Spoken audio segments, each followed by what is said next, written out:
Guys what's up यार and हम polity की सीरीज़ कवर कर रहे हैं राइट। हमने प्रेसिडेंट देख लिया, हमने और भी बहुत सारे टॉपिक्स कवर कर लिए हैं। अब नेक्स्ट जो टॉपिक हम पढ़ने जा रहे हैं वो है वाइस प्रेसिडेंट। एंड ये जो नोट्स हैं ये बहुत ही कंसाइज वे में बनाए गए हैं, ओनली 1 पेज नोट्स हैं ये। एंड इनका बेसिस लक्ष्मीकांत है।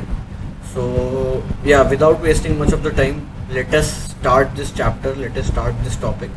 एंड सीडीएस पर्सपेक्टिव से पढ़ेंगे इसे कि अगर कोई भी क्वेश्चन इसमें से आता है अगर सीडीएस में, तो you will be in a position to answer that question right. So yeah we shall start this topic. तो वाइस प्रेसिडेंट जो होता है यार, ये सेकेंड हाईएस्ट ऑफिस होता है, क्योंकि जो वाइस प्रेसिडेंट की जो पोजीशन होती है वो आपकी ऑर्डर, जो एक ऑर्डर डिफाइन किया गया है वो प्रेसिडेंट के बाद की होती है। तो ठीक है, तो सेकेंड हाईएस्ट ऑफिस दिया गया है इसको कॉन्स्टिट्यूशन में। एंड जो ये वाइस प्रेसिडेंट की पोस्ट क्रिएट की गई है, ये क्रिएट की गई है अमेरिकन वाइस प्रेसिडेंट की जो पोस्ट है उसको ध्यान में रखते हुए। एज वी ऑल नो, हमने बहुत सारे फीचर्स अलग अलग कॉन्स्टिट्यूशन, अलग अलग कंट्रीज की कॉन्स्टिट्यूशन से लिए हैं। तो जो वाइस प्रेसिडेंट की पोस्ट है ये अमेरिकन वाइस प्रेसिडेंट की पोस्ट से मिलती जुलती थी, इसलिए हमने इसे अपने कॉन्स्टिट्यूशन में जगह दी है। ठीक है, अगर हम इसकी इलेक्शन की बात करें तो इसके इलेक्शन में दोनों ही इलेक्टेड और नॉमिनेटेड मेंबर्स ऑफ पार्लियामेंट, यानी कि लोकसभा और राज्यसभा के इलेक्टेड और नॉमिनेटेड दोनों ही मेंबर्स पार्टिसिपेट करते हैं। ठीक है, प्रेसिडेंट के केस में केवल elected members of parliament participate करते थे राइट, बट यहाँ वाइस प्रेसिडेंट के केस में both elected and nominated members of parliament participate करते हैं। दूसरा, members of state legislative assemblies do not participate in it. ठीक है, यहाँ पर अगर आपको याद हो तो प्रेसिडेंट के केस में स्टेट लेजिस्लेटिव असेंबलीज के जो मेंबर्स थे और जो दिल्ली और पुडुचेरी, जो ये दोनों यूटीज हैं, इनमें जो लेजिस्लेटिव असेंबलीज के मेंबर्स होते थे वो पार्ट लेते थे। लेकिन वाइस प्रेसिडेंट के केस में स्टेट लेजिस्लेटिव असेंबलीज के मेंबर्स पार्ट नहीं लेते हैं। ठीक है, बाकी एक चीज़ जो कॉमन है, जो प्रेसिडेंट के में भी थी और जो वाइस प्रेसिडेंट में भी है, वो है इनका मेथडोलॉजी ऑफ लाइक सिलेक्शन, किस तरीके से ये इलेक्ट होते हैं। तो they both are elected by the system of proportional representation by means of single transferable vote. ठीक है, तो वहाँ पे भी सेम चीज़ थी, यहाँ पे भी सेम चीज़ है। एंड ये क्या होता है ये मैंने आपको प्रेसिडेंट वाले केस में अच्छे से समझाया था, तो अगर ये चीज़ क्लियर नहीं हो रही है तो you can again watch that president वाला वीडियो राइट। अब एक नई चीज़ है यार, अगर कोई डिस्प्यूट है, किसी भी तरीके का कोई डिस्प्यूट है प्रेसिडेंट वाइस प्रेसिडेंट के इलेक्शन को लेकर, तो उस डिस्प्यूट को रिजॉल्व कौन करेगा, उस डिस्प्यूट को सुलझाएगा कौन? तो सुप्रीम कोर्ट ही जितने भी वाइस प्रेसिडेंट के इलेक्शन से रिलेटेड मैटर होंगे वो सुप्रीम कोर्ट के पास जाएंगे। ठीक है, अब क्वालिफिकेशन की बात कर लेते हैं। तो क्वालिफिकेशन आपकी वाइस प्रेसिडेंट की है कि पहला तो वो सिटीजन ऑफ इंडिया होना चाहिए, दूसरा 35 ईयर्स ऑफ एज होनी चाहिए, और qualified for the elections of Rajya Sabha. ठीक है, ही should B qualified for the elections of Rajya Sabha. और एक और क्वालिफिकेशन है कि he should not hold any office of profit. Any office of profit से क्या मतलब है कि वो मान लो किसी भी प्राइवेट कंपनी में या फिर पीएसयू में, उनमें किसी में भी एमडी या सीईओ की पोस्ट पे नहीं होना चाहिए। ठीक है, या फिर किसी प्राइवेट कंपनी में या फिर किसी गवर्नमेंट सब्सिडाइज्ड कंपनी में, है ना, उसमें कोई पोस्ट वगैरह नहीं होनी चाहिए। तो इसके बाद जो एक पॉइंट है वो है कि he should be subscribed by at least 20 electors as proposers and 20 as seconders. तो प्रेसिडेंट के केस में कितना था, 50-50 था, है ना, 50 as proposers and 50 as seconders. यहाँ पे कितना है, 20 as electors, 20 as proposers and 20 as seconders. ये प्रपोजर्स और सेकेंडर्स क्या होते हैं ये मैंने वहाँ पे समझाया था, एक बार आप उसको प्रेफर कर सकते हो अगर आपको वो चीज़ क्लियर नहीं हुई है तो। ठीक है, वाइस प्रेसिडेंट की ओथ एडमिनिस्टर कौन करता है? वाइस प्रेसिडेंट की जो ओथ है वो एडमिनिस्टर करता है खुद प्रेसिडेंट। ठीक है, तो एक ये पॉइंट क्लियर हो गया यहाँ से। Conditions for office. ठीक है, अब अगर उसको वाइस प्रेसिडेंट की पोस्ट होल्ड करनी है तो कौन सी ऐसी कंडीशंस हैं जो उसको फुलफिल करनी पड़ेंगी? तो he should not be a member of parliament. ठीक है, and does not hold any office of profit. दोनों ही बातें मैंने अभी यहाँ पे कवर कर दी थी, ठीक है, जब हम क्वालिफिकेशंस में पढ़ रहे थे। तो वही एक चीज़ लिखी हुई है यहाँ पे, इस चीज़ को इसलिए मेंशन कर दिया है क्योंकि लक्ष्मीकांत में ये अलग से मेंशन थी, ठीक है। Term of office, term of office क्या है कि जो इसका टेन्योर होता है वो 5 इयर्स का होता है। अगर इस बीच इसको रेजिग्नेशन देना होता है, मान लो वाइस प्रेसिडेंट जी को रेजिग्नेशन देना है, तो वो किसको देंगे? प्रेसिडेंट को देंगे, ठीक है। या फिर अगर इनको हटाना है तो एक इम्पीचमेंट के थ्रू हटा सकते हैं। अब प्रेसिडेंट का इम्पीचमेंट का प्रोसेस हमने पढ़ा था, लेकिन वाइस प्रेसिडेंट के केस में वैसा इम्पीचमेंट का नहीं रखा गया है। वाइस प्रेसिडेंट के केस में बोला गया है भैया इफेक्टिव मेजॉरिटी इन राज्यसभा होनी चाहिए एंड सिंपल मेजॉरिटी इन लोकसभा। याद रखना, effective majority in Rajya Sabha and simple majority इन लोकसभा। अब मान लो इफेक्टिव मेजॉरिटी से क्या मतलब होता है? अब देखो 4 टाइप की मेजॉरिटी होती है, absolute majority, effective majority, simple majority और स्पेशल मेजॉरिटी। तो इफेक्टिव की बात कर रहे हैं तो मैं अभी आपको इफेक्टिव मेजॉरिटी समझा देता हूँ। जैसे राज्यसभा में मान लो 245 सीट्स हैं, ठीक है, जिसमें कि 45 वैकेंट है, 45 पे अभी कोई लोग हैं नहीं, ठीक है। तो इफेक्टिव मेजॉरिटी होगी, उन 45 सीट्स को हम माइनस कर देंगे। जैसे कि 245 में से 45 सीट्स माइनस कर दी तो बची 200। अब उसमें हमें 50% चाहिए, मान तो 200 का 50% कितना हो गया? 100। तो हमें अगर अपनी इफेक्टिव मेजॉरिटी प्रूव करनी है तो हमें 101 सीट चाहिए, 50% से एक ज़्यादा, ठीक है। तो इफेक्टिव मेजॉरिटी क्लियर हो गई।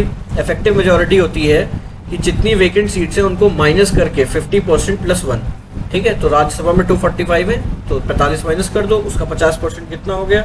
100। तो हमें 101 सीट्स चाहिए इफेक्टिव मेजॉरिटी के लिए।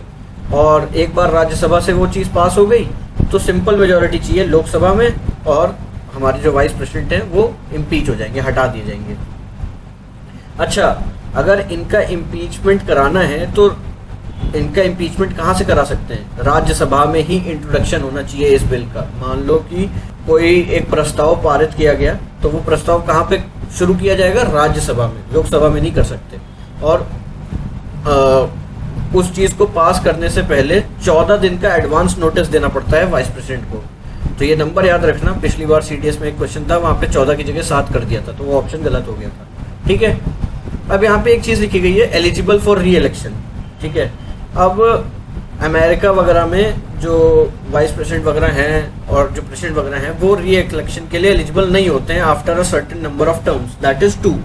तो 2 टर्म्स के बाद वो एलिजिबल नहीं होते हैं। बट यहाँ पे हमने वैसा नहीं रखा गया है। हमारे वाइस प्रेसिडेंट और प्रेसिडेंट जब तक इनडायरेक्टली चुनाव जीतते रहेंगे वो आपका री इलेक्ट होते रहेंगे और अपनी पोजीशन पे बने रहेंगे। तो कोई सर्टेन नंबर ऑफ टर्म नहीं रखा गया है कि केवल आप 2 टर्म के लिए ही वाइस प्रेसिडेंट बन सकते हो या 3 टर्म के लिए बन सकते हो। जब तक आप जीतते रहोगे तब तक आप बने रहोगे, और जब भी जीतोगे तो 5 साल के लिए आप बने रहोगे। वही चीज़ लिखी है यहाँ पे नेक्स्ट पॉइंट में, can be elected as many number of times. अच्छा, वैकेंसी कब क्रिएट हो सकती है वाइस प्रेसिडेंट की ऑफिस की?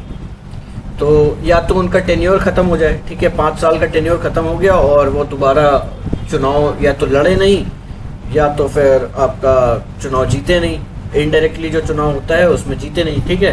तो पहला तो एक ये हो गया। रेजिग्नेशन, उन्होंने अपना रेजिग्नेशन दे दिया। रेजिग्नेशन किसको देते हैं? प्रेसिडेंट को देते हैं। रिमूवल आपका वही इम्पीचमेंट हो गया जिसमें इफेक्टिव मेजॉरिटी चाहिए होती है राज्यसभा में एंड सिंपल मेजॉरिटी चाहिए होती है लोकसभा में। डेथ के केस में, ठीक है। और इलेक्शन, या तो इसका क्या मतलब है यहाँ पे? ये मतलब है कि मान लो सुप्रीम कोर्ट ने इनका election null and void declare कर दिया कि भाई आप सही से चुनाव नहीं जीतते हो, ठीक है, तो आपका जो इलेक्शन है वो हम नल एंड वॉइड डिक्लेयर कर देते हैं। उस केस में क्या होगा कि ये वापस हटा दिए जाएंगे।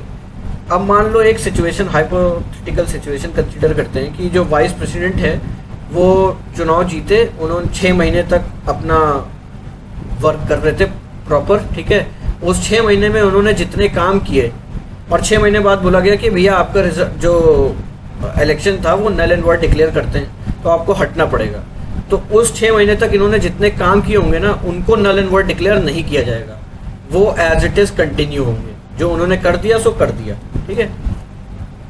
अब पावर्स एंड फंक्शंस की बात करें अगर, पावर्स एंड फंक्शंस सबको पता है कि ये जो हमारे वाइस प्रेसिडेंट होते हैं वो ही आपके एक्स ऑफिशियो चेयरमैन होते हैं, किसके, राज्यसभा के। फिर अगर प्रेसिडेंट के केस में कोई वैकेंसी आती है, मान लो प्रेसिडेंट जो है हमारे वो किसी कारणवश आपका अपनी पोस्ट पे नहीं है, तो उस केस में क्या है, vice president would be the very first person जिसको प्रेसिडेंट बनाया जाता है, ठीक है। और वाइस प्रेसिडेंट कब तक बना रख सकता है, मैक्सिमम कितनी ड्यूरेशन है, 6 मंथ्स। इस बीच में दूसरा प्रेसिडेंट बनाया जाएगा प्रॉपर इलेक्शंस करा के, ठीक है। तो मैक्सिमम ड्यूरेशन है 6 मंथ्स जिसमें वाइस प्रेसिडेंट एक्ट कर सकता है एज अ प्रेसिडेंट। अच्छा, यहाँ पे यूएस का जो अगर मान लो प्रेसिडेंसी खाली होती है तो वहाँ का जो वाइस प्रेसिडेंट है वो केवल उतने टाइम के लिए बना रहेगा प्रेसिडेंट जितना पिछले प्रेसिडेंट का टेन्योर बाकी था। मान लो जो प्रेसिडेंट था उसका टेन्योर था 2 साल, जिसमें 1 साल 6 महीने उसने काम किया था, आखिरी के 6 महीने वो काम नहीं कर पाया था और उसकी जगह वाइस प्रेसिडेंट आया था। तो मैक्सिमम जो वाइस प्रेसिडेंट है वो कितना रह सकता है, जो बचा हुआ काल है, यानी कि 6 महीने, ठीक है। बचा हुआ टाइम फ्रेम के लिए वाइस प्रेसिडेंट रहेगा। Office of vice president is also called as his superfluous highness. अब यार ये एग्जाम पॉइंट ऑफ व्यू से बहुत इंपॉर्टेंट स्टेटमेंट हो जाता है। जो क्वेश्चन आएगा उसमें डायरेक्टली लिखा रहेगा विच ऑफ द पोजीशन या which of the following is also called his superfluous highness, ठीक है। तो वो कौन सी पोजीशन होगी, वाइस प्रेसिडेंट की पोस्ट होगी, ठीक है। अब ये जो आखिरी वाला पॉइंट है, इसके बाद हमारा चैप्टर बेसिकली वाइस प्रेसिडेंट का हो जाता है ख़त्म। तो जो इम्पोर्टेंट आर्टिकल्स हैं वो यहाँ पे 63 to 71 है, जिसमें आपका वाइस प्रेसिडेंट की पोस्ट डिफाइन करी गई है, वाइस प्रेसिडेंट का इलेक्शन डिफाइन किया गया है, वाइस प्रेसिडेंट का इम्पीचमेंट, उसकी पावर्स, ये सारी चीज़ें अलग अलग आर्टिकल्स में डिफाइंड है। यहाँ पे इसको देने का सिंपल सा पर्पज़ है कि अगर क्वेश्चन में पूछा जाता है which of the following is something related to vice president और उसमें बहुत सारे आर्टिकल्स दिए रहते हैं, तो 63 to 71 जो है ये डील करता है वाइस प्रेसिडेंट से। तो आपको यहाँ पे आइडिया लग जाएगा कि हाँ 63 to 71 आपका वाइस प्रेसिडेंट से रिलेटेड था, तो ये आंसर हो सकता है। तो ऑप्शन एलिमिनेशन में यहाँ से बहुत हेल्प हो जाती है। सो विद दिस ईयर हमारा वाइस प्रेसिडेंट का चैप्टर तो हो गया है ख़त्म, इसमें और कुछ भी नहीं था। वाइस प्रेसिडेंट का चैप्टर बहुत ही छोटा सा है and moreover we will do many questions regarding this. See you in the very next class with some new topic, and obviously remember the name, that is Defense Corps Ye Dil Mange Wo. Signing off, bye bye.